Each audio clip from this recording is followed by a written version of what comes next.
So I want to know how much fuel this thing consumes for every nautical mile, and then I'll be able to work out all the passages I might want to do in the future. The reason why I want to do long passages is because the water around me is pretty muddy and horrible, and I want to get somewhere that's a little more clear. Not crystal clear blue, I'd have to tow the jet ski for that, but if I can do 70 nautical miles, I can get to Devon, Ilfracombe.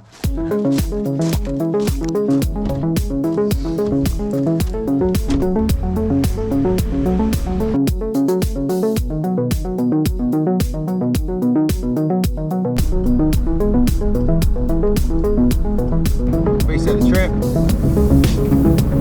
Okay.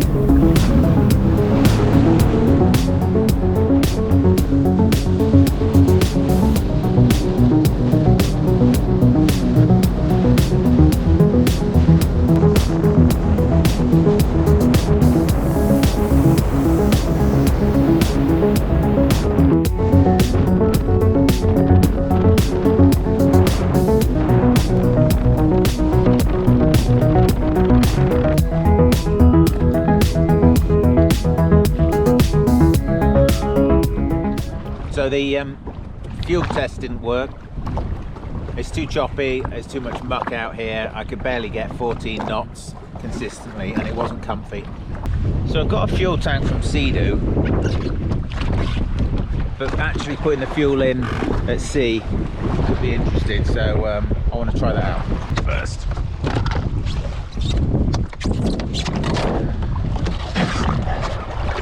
Do that, latch, bucket out there.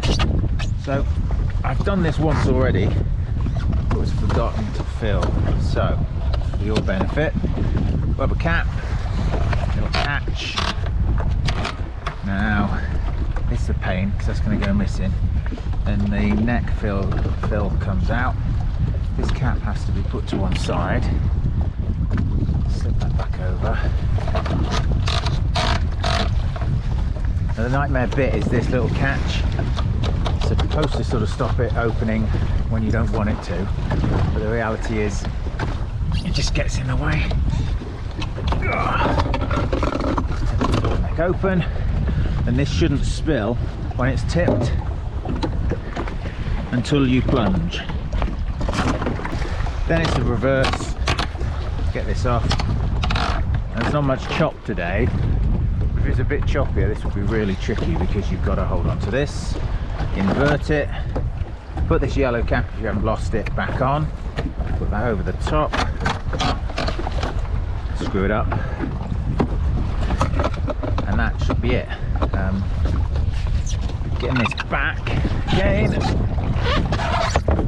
slip in one side, and the other side should just latch, cover that up. But in actual fact, these are probably a lot easier.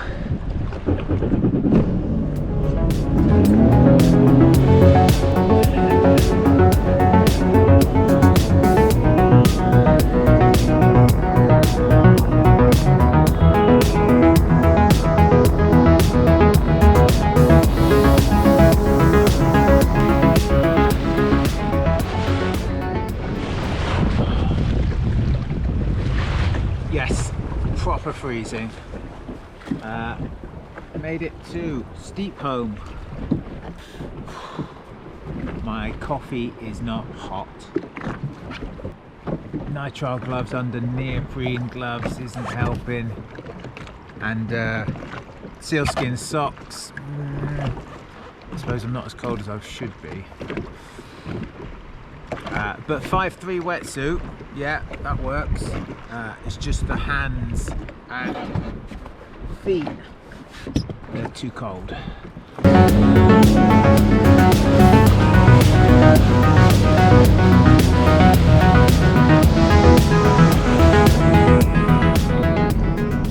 It's quite nice over there.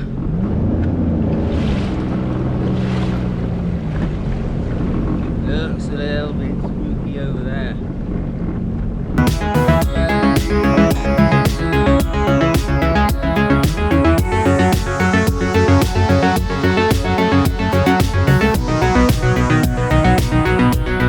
It's a triple SI nature reserve. You couldn't ask for a better venue. Look at that.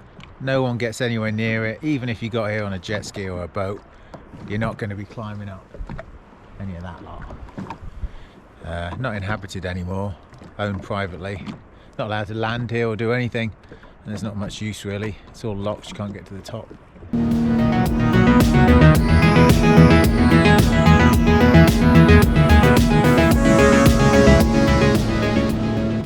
It's low tide here at Cardiff, like 12:30, so everything's quite calm.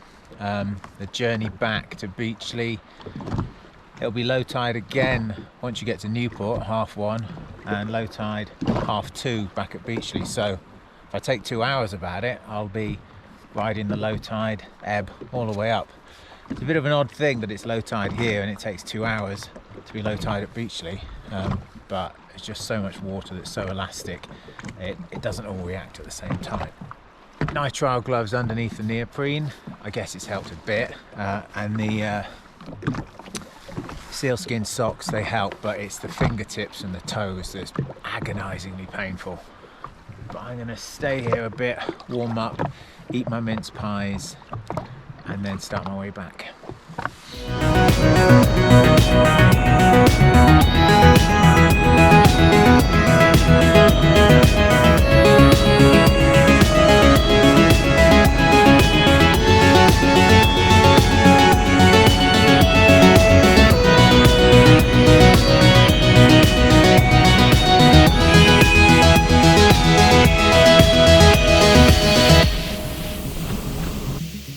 So I didn't get to finish that video because the GoPro had a flat battery due to the cold weather, but I did make a note of the trip when I got back. 56.6 nautical miles, and when I refueled it took 45.4 litres. So that gives me 1.246 nautical miles per litre, and the SeaDoo has a 70 litre tank, 25 in the cool box, and an additional 17 in the SeaDoo external tank. It's 112 litres of fuel I can potentially carry, and that allows me to have a range of about 141 miles, but you would never use that obviously. You'd want 2/3 of that, so you've got a third contingency. So with confidence I can say I can go out with 93 nautical mile range, which is good to know for future passages.